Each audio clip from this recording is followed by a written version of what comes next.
जय हिंद प्यारे साथियों। और कैसे हो आप लोग। तो साथियों, जैसा कि हम लोगों का जीके का जो वीडियोज़ आ रही हैं जो भी सब्जेक्ट से रिलेटेड, ठीक है दोस्तों, उन वीडियोज़ में अभी तक हम लोगों ने जीके में जो है कि हिस्ट्री के पार्ट को हम लोग देख रहे थे। अब उसी के साथ साथ जियोग्राफी के पार्ट को भी हम लोग देखेंगे। उसके में जो भी महत्वपूर्ण इंपॉर्टेंट टॉपिक जो हैं, जो हमारे एग्ज़ाम के पॉइंट ऑफ व्यू से काफ़ी इम्पोर्टेंट टॉपिक्स हैं, उन सभी टॉपिक्स को हम लोग कवर करेंगे दोस्तों, ठीक है। तो जैसा कि आप अभी पढ़ाई कर रहे हैं, जैसे UP PCS, UP lower PCS, upper PCS, UP police, Uttar Pradesh police, SI का जो है आप तैयारी कर रहे हैं, एसएससी की तैयारी कर रहे हैं, तो उन सभी तैयारियों में आपको ज़रूरत है कि आप भूगोल के भी सेक्टर को काफ़ी अच्छे से समझें, उसे पढ़ें दोस्तों, ठीक है। तो चलिए आज के इस वीडियो में हम लोग पढ़ेंगे भूगोल को और भूगोल के बारे में कुछ जानकारी लेंगे। तो सबसे पहले दोस्तों, मैं कृपानंद तिवारी आप सभी का स्वागत करता हूँ आपके यूट्यूब चैनल आवर सक्सेस 247 में। तो चलते हैं, वीडियोस को प्रारंभ करते हैं और देखते हैं कि आज के डेट में हमें इस वीडियो में क्या सीखने को मिलता है दोस्तों, ठीक है। चलते हैं दोस्तों। तो दोस्तों, जैसा कि आज का जो हमारा वीडियो है, ये जो वीडियो है भारत का भूगोल का, ठीक है, भारत का भूगोल, जिसका सामान्य परिचय हम देखेंगे। भारत के भूगोल के बारे में थोड़ा सा हम परिचय लेंगे, ब्रीफ लेंगे कि आखिर भारत की संरचना कैसी है, ठीक है, भारत है कैसा, भारत की रूपरेखा कैसी है, भारत का थियोरेटिकल बैकग्राउंड कैसा है, ठीक है दोस्तों, और उसके बाद से फिजिकल बैकग्राउंड भी हम लोग देखते चलेंगे दोस्तों, ठीक है। तो हम शुरू करते हैं वीडियोस को। दोस्तों, अभी तक आप लोग इस चैनल को सब्सक्राइब न किए हो तो कृपया चैनल को सब्सक्राइब कीजिएगा, बेल आइकन प्रेस कीजिए और अपने दोस्तों तक शेयर कीजिए, ठीक है दोस्तों। चलते हैं। जैसा कि भारत का भूगोल सामान्य परिचय जो है, इसमें हम पहले इसके स्थिति के बारे में जानेंगे, मतलब कि भारत की स्थिति किस प्रकार से है भाई जियोग्राफिकल मैप के अनुसार, ठीक है। तो उसके अनुसार हम जानेंगे। अक्षांशीय दृष्टि से दोस्तों, हम थोड़ा सा अपने आप को एक किनारे कर लेते हैं, इधर कर लेते हैं, ठीक है दोस्तों। अक्षांशीय दृष्टि से दोस्तों, भारत की अवस्थिति उत्तरी गोलार्ध में तथा देशांतरीय दृष्टि से पूर्वी गोलार्ध में है, ठीक है। जैसे कि भारत की जो दृष्टि है उत्तरी गोलार्ध और देशांतरीय दृष्टि से, ठीक है, अक्षांशीय दृष्टि से जो इसकी स्थिति है उत्तरी गोलार्ध में है और देशांतरीय स्थिति से यह पूर्वी गोलार्ध में स्थित है दोस्तों, ठीक है। और जैसा कि मैं आपसे बता दूं, अक्षांशीय विस्तार इसका क्या है, 6 डिग्री 4 मिनट, और उत्तरी अक्षांश क्या है, 37 डिग्री 6 मिनट उत्तरी अक्षांश तक का है, ठीक है दोस्तों। तो इसमें जो है ये लॉन्गिट्यूड और लैटिट्यूड के रूप में हम इसे देखेंगे। ये लॉन्गिट्यूड और लैटिट्यूड में मैं आपको पढ़ाऊंगा, उसमें मैं आपको दिखाऊंगा कि 6 डिग्री और 36 डिग्री का क्या वहाँ पे मायने हैं, क्या रोल है दोस्तों, ठीक है। अब हम आगे देखते हैं दोस्तों। देशांतरीय विस्तार जो है 68 डिग्री। अब देशांतरीय विस्तार जो है, अभी तो अक्षांशीय विस्तार था 6 डिग्री 4 मिनट, अब देशांतरीय विस्तार जो है वह है 68 डिग्री 7 मिनट, और पूर्वी देशांतरीय से 97 डिग्री 25 मिनट देशांतर तक है। भारत का सबसे उत्तरी बिंदु, जो सबसे पीक पॉइंट है, मतलब कश्मीर का जो पॉइंट है दोस्तों, ठीक है, कश्मीर का जो क्षेत्र है, यहाँ पे आप देखते होंगे कश्मीर का ऐसे कुछ मैप बना होगा दोस्तों, ठीक है, ऐसे कुछ मैप बना है। तो इंदिरा काल यहाँ पे है, ठीक है, इस जगह को हम इंदिरा काल के नाम से जानते हैं, मतलब सबसे उत्तरी बिंदु को हम किसके नाम से जानते हैं, इंदिरा काल को, ठीक, जो जम्मू कश्मीर राज्य में है। जी हाँ दोस्तों, जम्मू कश्मीर राज्य में है, ठीक, तथा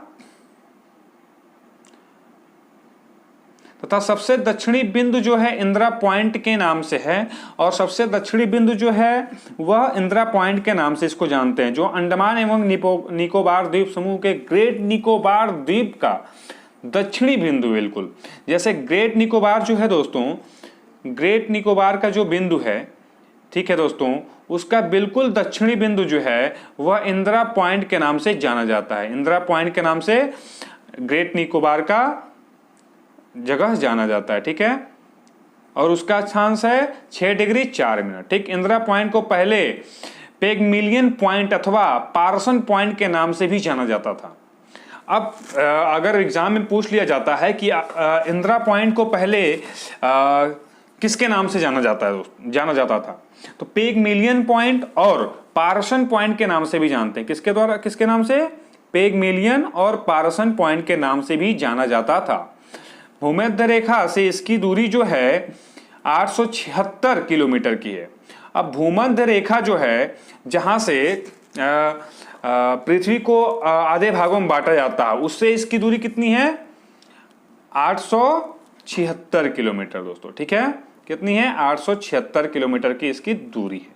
चलिए दोस्तों आगे चलते हैं। भारत की मुख्य भूमि का दक्षिणतम बिंदु 8 डिग्री 4 मिनट उत्तरी अक्षांश जो कन्याकुमारी तमिलनाडु है।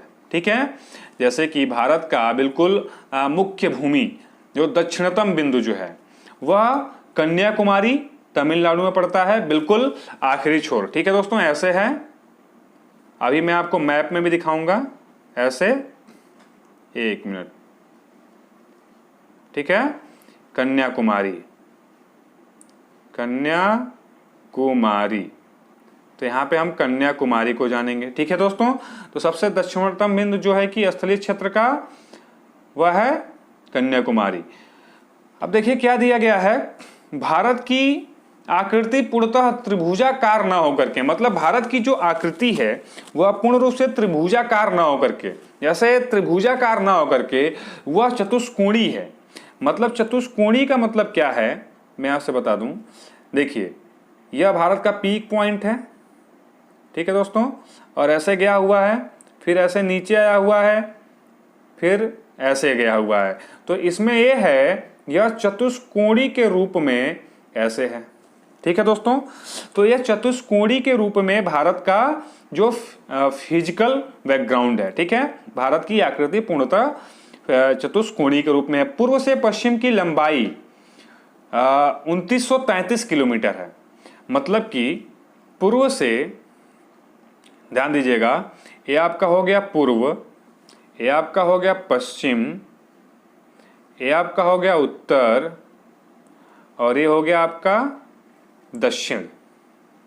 ठीक है दोस्तों, तो पूर्व से पश्चिम की लंबाई, मैं कलर चेंज कर लेता हूं।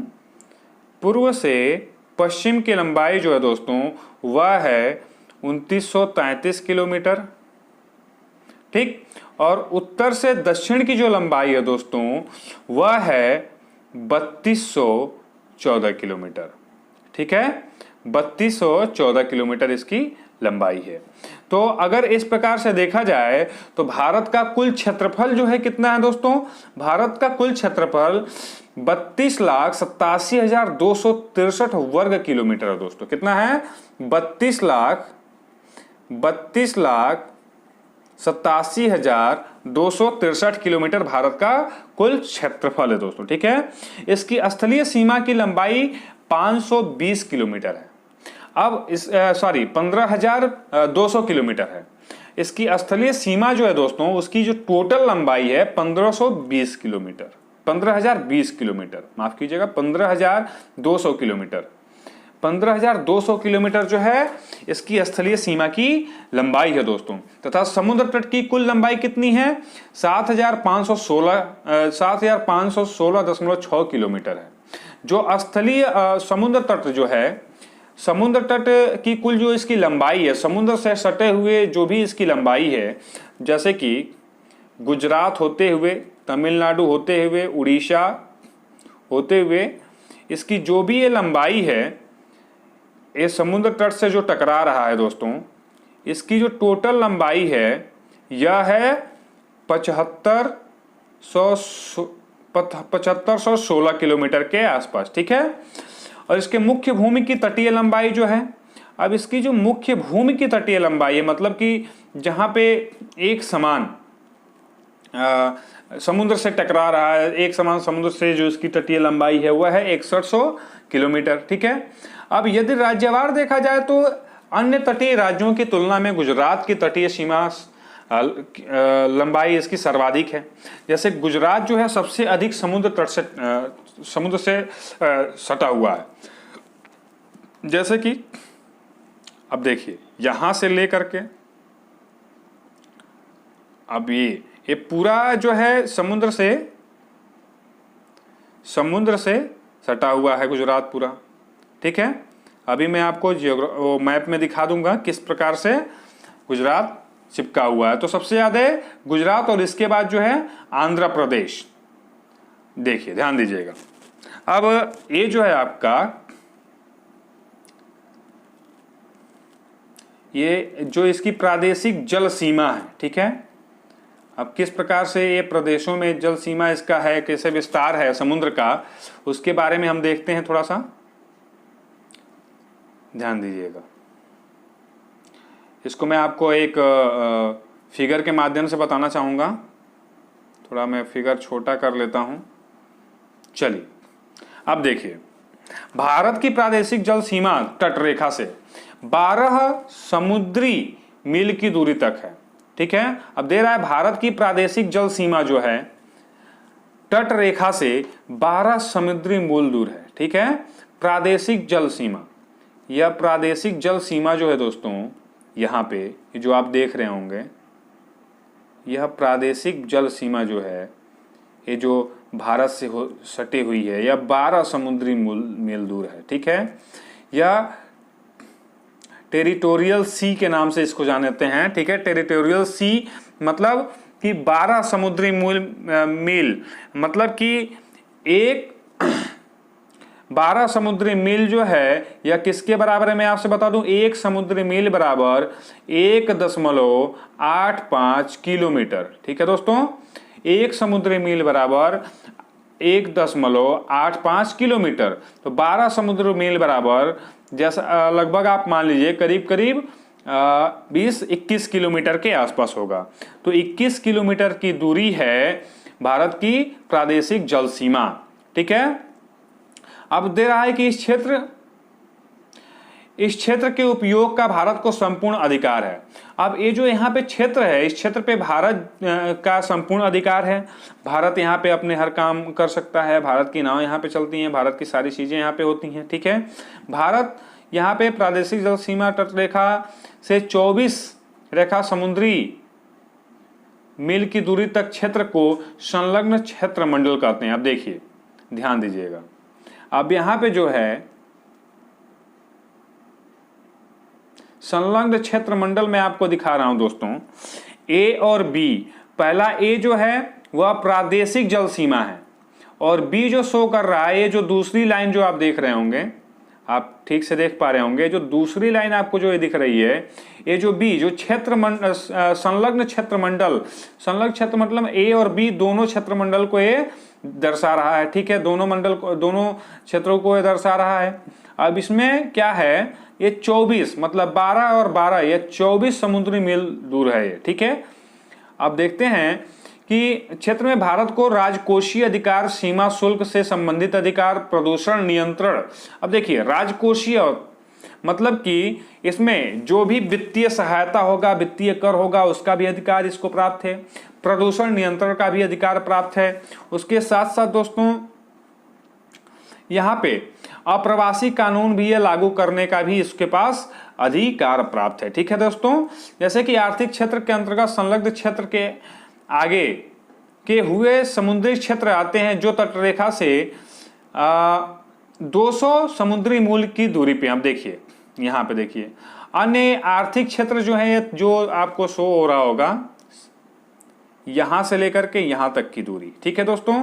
यह जो है 200 समुद्री मील दूर है, ठीक है। 200 समुद्री मील दूर है। जैसा कि मैं आपसे बता दूं, अगर देखा जाए तो यह जो संलग्न क्षेत्र मंडल जो दिखा रहा है, संलग्न क्षेत्र मंडल से इसकी दूरी है 176, ठीक है। 176 मील दूर है। अब इसमें क्या क्या है दोस्तों कि इसमें आर्थिक क्षेत्र या भारत का आर्थिक क्षेत्र है, ठीक है। इसमें भी भारत को अधिकार प्राप्त है, ठीक है। यहाँ भी भारत अपना काम कर सकता है। इसके अंतर्गत भारत को खनिज संपदा मतलब खनिज से संबंधित जो भी उत्पाद होते हैं यहाँ पे उसका अधिकार प्राप्त है। सागरीय जल शक्ति, सागरीय जीव मतलब सागर से जो भी जीव निकलते हैं, जो भी मछलियां निकलती हैं उसका भी सर्वेक्षण, उसका विध्वंसन, संरक्षण, अनुसंधान का अधिकार प्राप्त है भारत को। भारत को अन्य आर्थिक क्षेत्र EEZ का क्या है दोस्तों कि जैसा कि मैं आप लोगों को बता दूं, ये है एक्सक्लूसिव इकोनॉमिक जोन। इसको एक्सक्लूसिव इकोनॉमिक जोन के नाम से जानते हैं, ठीक है, अनन्य आर्थिक क्षेत्र, जिसमें क्या है कि यह जो है 2.02 मिलियन वर्ग में फैला हुआ है। अगर पूछता है एग्जाम में कि भारत का एक्सक्लूसिव इकोनॉमिक जोन कितना क्षेत्रफल में फैला हुआ है, तो बोलेंगे 2.02 मिलियन वर्ग में फैला हुआ है दोस्तों। क्या है? 2.02 मिलियन वर्ग में यह फैला हुआ है, ठीक है। अब आगे चलते हैं, जो हमारे पास आ रहा है यह मैप, ठीक है दोस्तों। ये जो मैप आ रहा है, इस मैप को हम लोग एक बार देख लेते हैं कि मैप क्या कह रहा है, ठीक है। मैप में जैसा कि मैं आपसे बता रहा था, देखिए यहां पे सबसे ज्यादा मैंने अभी आपको बताया कि समुद्र क्षेत्र से सटा हुआ गुजरात है, सबसे ज्यादा यहां तक गुजरात सटा हुआ है। उसके बाद आपका महाराष्ट्र आता है, ठीक है, और यहां पे सबसे ज्यादा सटा हुआ है आंध्र प्रदेश, ठीक है। आंध्र प्रदेश फिर उससे ज्यादा चिपका हुआ है। तो ठीक उसी प्रकार से हम देखते हैं कि ये क्या है। इस फिगर से हम लोगों को जो पढ़ना है हम देखते हैं। अब फिगर में ये दिखा रहा है कि भारत से गुजरने वाली जो कर्क रेखा है, ठीक है, अब ये कर्क रेखा भारत के ठीक बीचों बीच से जाती है। और सबसे पहले मैं आपसे बता दूं, भारत के ठीक बीचों बीच से जो जाती है यह 8 राज्यों से होकर के गुजरती है। अब कौन कौन सा राज्य है ध्यान दीजिएगा। भारत के 8 राज्यों से गुजरात, राजस्थान, मध्य प्रदेश, छत्तीसगढ़, झारखंड, पश्चिम बंगाल, उसके बाद से त्रिपुरा, मिजोरम, इन सभी राज्यों से हो करके गुजरती है, ठीक है। 1 2 3 4 5 6 7 8 इन राज्यों से होकर के कर्क रेखा गुजरती है। और एक कर्क रेखा भारत को आपस में 2 बराबर भागों में बांटती है, ठीक है। तो गुजरात, राजस्थान, मध्य प्रदेश, छत्तीसगढ़, झारखंड, पश्चिम बंगाल, फिर उसके बाद से आपका हो गया त्रिपुरा, फिर मिजोरम, ठीक है दोस्तों। जैसा कि आप देख रहे हैं, आप जानते हैं कि पृथ्वी जो कि 23 से ही 1/2 अंश पे झुकी हुई है। हम इसे नॉर्थ से इसी से नापते हैं। और जो हमारा ग्लोब भी होता है, जो आप देखे होंगे ग्लोब भी ऐसे ही झुका रहता है दोस्तों, ठीक है। ग्लोब भी अगर हम लेकर के आते हैं तो ग्लोब भी ऐसे ही रहता है, ठीक है, ग्लोब भी ऐसे ही रहता है। तो ये जो है ठीक पृथ्वी के अनुसार ही हमारे ग्लोब को बनाया गया है, ठीक है। तो यहाँ पे देख लीजिए, आपको पढ़ने में आसानी होगी। ये पीडीएफ में अपने टेलीग्राम लिंक पे, टेलीग्राम ग्रुप में डाल दूंगा, उसका लिंक भी मैं इसमें डाल दूंगा। तो यहाँ पे देखिए दिया हुआ है कि कर्क रेखा भारत के मध्य भाग से होकर के 8 राज्यों से होकर गुजरती है।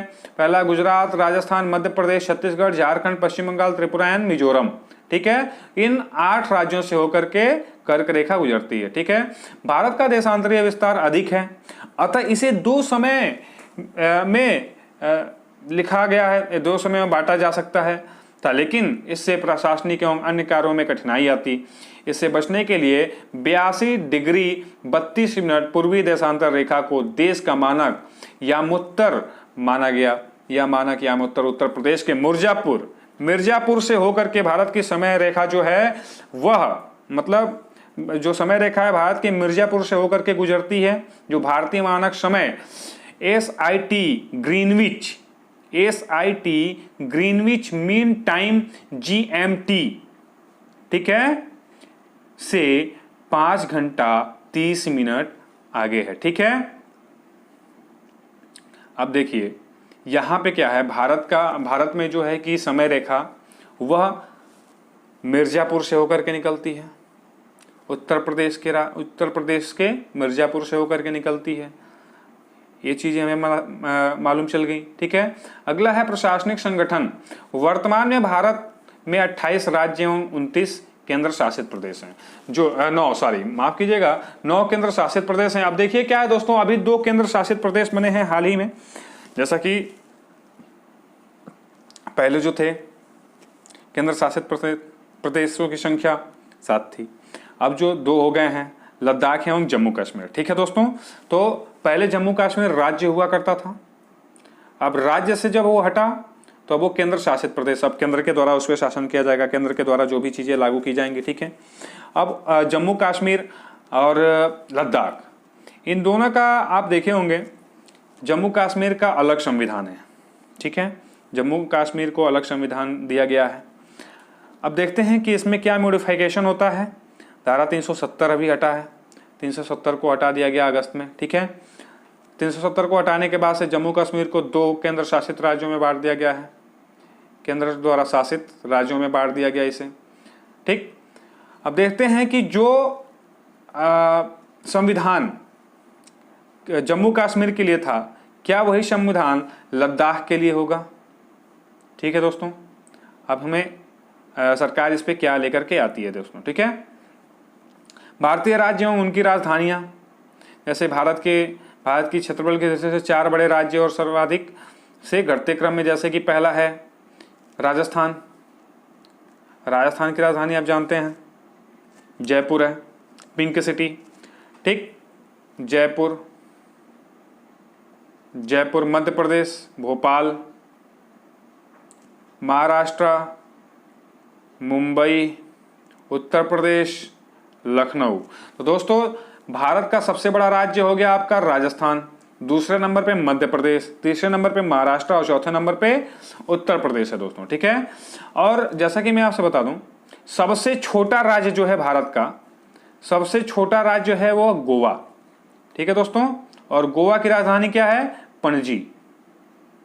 क्या है, पणजी, जिसका कि मैं आपसे बता दूं महत्वपूर्ण तथ्य इसके देखते हैं। पांडुचेरी एक ऐसा केंद्र शासित प्रदेश है जिसका फैलाव 3 राज्यों में है। अब देखेंगे हम कैसे कैसे इसका फैलाव है, किन किन राज्यों में है दोस्तों, क्योंकि हमें ये जानना काफी जरूरी है। ठीक है, पांडिचेरी तमिलनाडु की सीमा में अवस्थित है। जो मुख्य रूप से पांडिचेरी नाम से जो हमारा केंद्र शासित प्रदेश है दोस्तों, वह तमिलनाडु में स्थित है। उसका जो दूसरा पार्ट है जो पांडिचेरी और कराईकल तमिलनाडु की सीमा में अवस्थित है दोस्तों। ठीक है, अभी हम आपको एक तस्वीर के माध्यम से ही बताते हैं, ध्यान दीजिएगा। पांडुचेरी जो है वो तमिलनाडु की सीमा में है। ठीक है, उसके साथ साथ कराईकल भी देखिए, इसके पांडुचेरी के ठीक बगल में है कराईकल, जो कि तमिलनाडु के ही सीमा में है। यनम जो है आंध्र प्रदेश में है दोस्तों। किसमें है, आंध्र प्रदेश में है। और माहे जो है केरल में है। केरल इस समय चर्चित में है। केरल इसलिए चर्चित में है दोस्तों क्योंकि आप लोगों ने कल परसों की न्यूज को देखे होंगे आप लोग, तो उसमें एक हाथी को अनानास खिलाने की वजह से और अनानास में बम छिपाकर खिलाने की वजह से एक हाथी की मृत्यु हो गई है। इसके लिए इस समय केरल काफ़ी थोड़ा सा सुर्खियों में है। ऐसा लोगों को नहीं करना चाहिए और यह बहुत ही अमानवीयता का एक परिचय लोगों ने दिया है और इसका बहुत ही पुरजोर विरोध होना चाहिए। लोगों को इसकी सजा मिलनी चाहिए जो कि आरोपी हैं दोस्तों। ठीक है, तो आगे चलते हैं। पांडुचेरी का भौगोलिक स्थिति जो है आप लोग देख ही रहे हैं, जैसे कि पांडुचेरी 3 राज्यों में फैला हुआ है। पहला है आंध्र प्रदेश, तमिलनाडु, केरल। आंध्र तमिल केरल। ठीक है दोस्तों, यहाँ पे हम एक छोटा सा अगर हम बनाना चाहें तो अटके, ये 3 राज्यों में अटका हुआ है। ठीक है दोस्तों, पहला आंध्रा, दूसरा तमिल और तीसरा केरल। तो एक छोटा सा हम एक यूं कह लें कि शॉर्टकट के तौर पे, ठीक है, एक हमें याद करने के लिए हो जाएगा। हम इसे याद कर सकते हैं कि अगर अटके में अगर देखा जाए पांडुचेरी का विस्तार कितने राज्यों में, तो अटके में है, क्योंकि आंध्र प्रदेश, तमिलनाडु और केरल, ठीक है, तो काफी आसानी से यह याद हो सकता है। अब तेलंगाना को पढ़ते हैं दोस्तों, ठीक है। 2 जून 2014 को आंध्र प्रदेश के 10 उत्तरी पश्चिमी जिलों को उससे अलग करते हुए भारत के 29वें राज्य तेलंगाना का गठन किया गया दोस्तों। हाँ जी दोस्तों, भारत में जब 28 राज्य हुआ करते थे उस समय 2 जून 2014 को जब भाजपा की सरकार बनी, उसके बाद से ही भाजपा की जब 2014 में सरकार बनी, उसके बाद से 2 जून को ही तेलंगाना का गठन हुआ, तेलंगाना राज्य बना, और इसे आंध्र प्रदेश के उत्तरी और पश्चिमी 10 जिलों को अलग कर दिया गया, और जिससे कि तेलंगाना राज्य बना, ठीक है। जैसा कि बता दें मैं हम आपसे, प्रशासनिक अनुबंधों के तहत 10 वर्षों तक हैदराबाद आंध्र प्रदेश का, तेलंगाना दोनों का संयुक्त राजधानी होगा। यद्यपि आंध्र प्रदेश जो है, यद्यपि हैदराबाद आंध्र प्रदेश के भौगोलिक क्षेत्र से दूर तेलंगाना में स्थित है। जैसा कि मैं आपसे बता दूं, आंध्र प्रदेश से दूर है तेलंगाना, ठीक है, सॉरी, आंध्र प्रदेश से दूर है हैदराबाद, और तेलंगाना की भौगोलिक क्षेत्र में स्थित है, और तेलंगाना में स्थित है। देखते हैं 10 साल पूरा होने के बाद, यानी कि जब कोई राज्य अलग होता है तो वह अभी 10 साल तक वह संयुक्त राजधानी अपनी रख सकता है, ठीक है दोस्तों। तो यहाँ पे अभी क्या है, इसकी भौगोलिक राजधानी अभी फिलहाल जो है कि भौगोलिक दोनों दोस्त की जो संयुक्त राजधानी है हैदराबाद, वह तेलंगाना की भौगोलिक क्षेत्र में पड़ रहा है। तो तेलंगाना 4 राज्यों से घिरा हुआ एक भू आवेष्टित राज्य है, जिसके पूर्व एवं दक्षिण में आंध्र प्रदेश। अब ध्यान दीजिएगा, अब तेलंगाना को हम थोड़ा सा देख लेते हैं। देखिए, पूर्व और दक्षिण में, यहाँ पे पूर्व में और दक्षिण में आंध्र प्रदेश ही है, ठीक है। उत्तर और पूर्व में छत्तीसगढ़, उड़ीसा है, महाराष्ट्र भी है, ठीक है दोस्तों। और पश्चिम में जो है कि कर्नाटक है दोस्तों। तो यह जो है भू आवेक्षित राज्यों से यह घिरा हुआ एक राज्य है दोस्तों, ठीक है। जैसा कि इसकी कोई भी सीमा जो है टच नहीं करती है समुद्र क्षेत्र को दोस्तों, ठीक है। इसका क्षेत्रफल जो है 1,14,840 वर्ग किलोमीटर है। 10 जिले हैं यहाँ पे। 2011 की जनसंख्या गणना के अनुसार इसकी जनसंख्या 351 लागत है, लिंगानुपात में है, ठीक है। यहाँ पे लिंगानुपात होगा। इसका जनसंख्या घनत्व 307 प्रति व्यक्ति वर्ग किलोमीटर के दर पे है, ठीक है। दशकीय जनसंख्या वृद्धि दर जो है 2001 से 2011 तक 13.58% है। जैसे 10 वर्षों में जो यहाँ पे जनसंख्या वृद्धि का जो दर है वह 13.58% है, ठीक। राज्य का लिंगानुपात जो है 988 है तथा साक्षरता दर 66.46 है।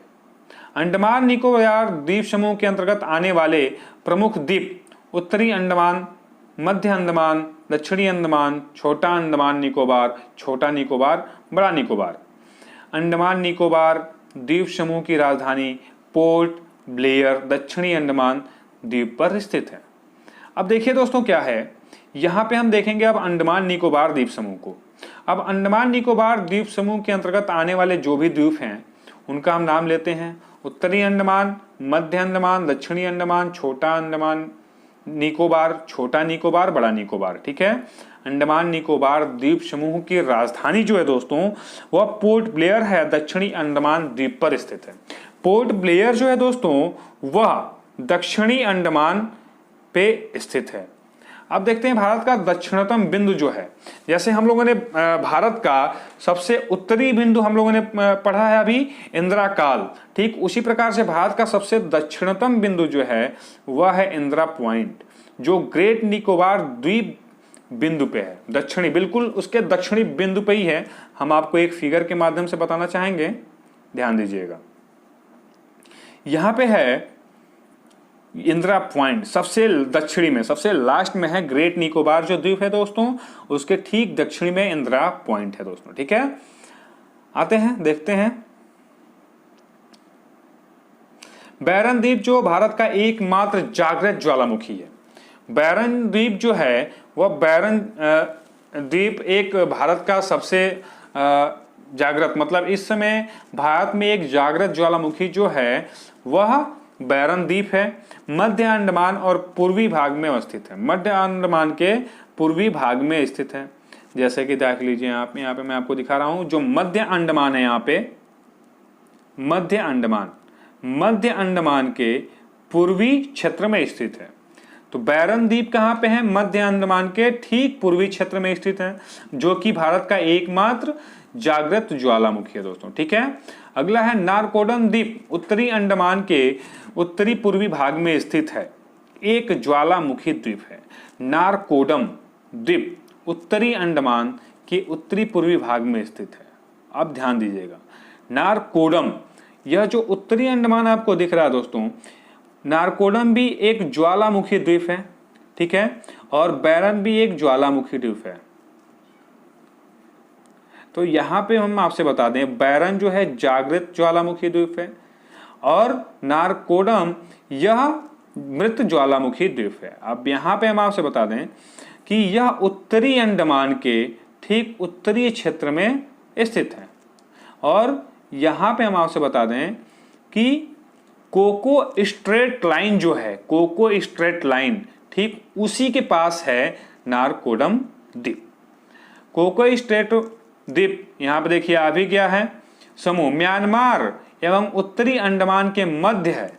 अंडमान निकोबार द्वीप समूह मरकत द्वीप, एमराल्ड आइलैंड के नाम से भी जाना जाता है। आप ध्यान दीजिएगा, जो मैं आपसे बता रहा हूं दे रहा है, कोको स्ट्रेट द्वीप समूह म्यांमार एवं उत्तरी अंडमान के मध्य है। अब देखिए यहाँ पे कोको द्वीप है उत्तरी अंडमान, ठीक है, और कोको द्वीप यहाँ पे आपको दिख रहा होगा, कोको द्वीप समूह।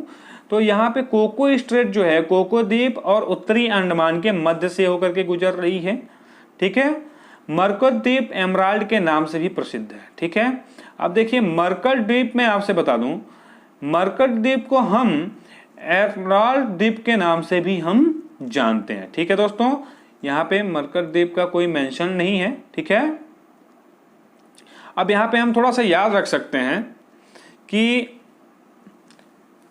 निकोबार और अंडमान को अलग करने वाला चैनल कौन सा है। आप निकोबार और अंडमान को अलग करने वाला चैनल 10 डिग्री है। ठीक है, 10 डिग्री जो है वह निकोबार को और अंडमान को अलग करता है। अब यहाँ पे हम देख सकते हैं दक्कन दर्रा। ठीक है, दक्कन दर्रा जो है वह पोर्ट ब्लेयर, यहाँ पे दक्षिणी अंडमान और लघु अंडमान को अलग करता है। दक्कन दर्रा का जो लाइन जो ये जा रहा है, ये आप देख रहे हैं यहाँ पे, ये जो आप लाइन देख रहे हैं, दक्कन दर्रा को जो है दक्षिणी अंडमान और लघु अंडमान दोनों को अलग करता है दोस्तों। ठीक है, चलिए दोस्तों आज के लिए बस इतना ही, फिर मिलते हैं अगली वीडियो में। और इसका जो भी PDF होगा दोस्तों आपको मिल जाएगा हमारे टेलीग्राम लिंक ग्रुप में, वहाँ से हम आपको लिंक इसमें शेयर कर देंगे, डिस्क्रिप्शन में लिंक डाल देंगे हम, आप वहाँ से देख सकते हैं। जैसा कि आपको ये सारा का सारा PDF मिल जाएगा वहाँ पे दोस्तों। ठीक है, तो वीडियोस अगर आपको अच्छी लगी दोस्तों तो कृपया वीडियोस को लाइक कीजिए, शेयर कीजिए अपने दोस्तों में। चैनल अभी सब्सक्राइब न किए हो तो कृपया चैनल को सब्सक्राइब कीजिए। ठीक है दोस्तों, मिलते हैं अगली वीडियो में बहुत ही जल्द और अच्छी जानकारी के साथ दोस्तों।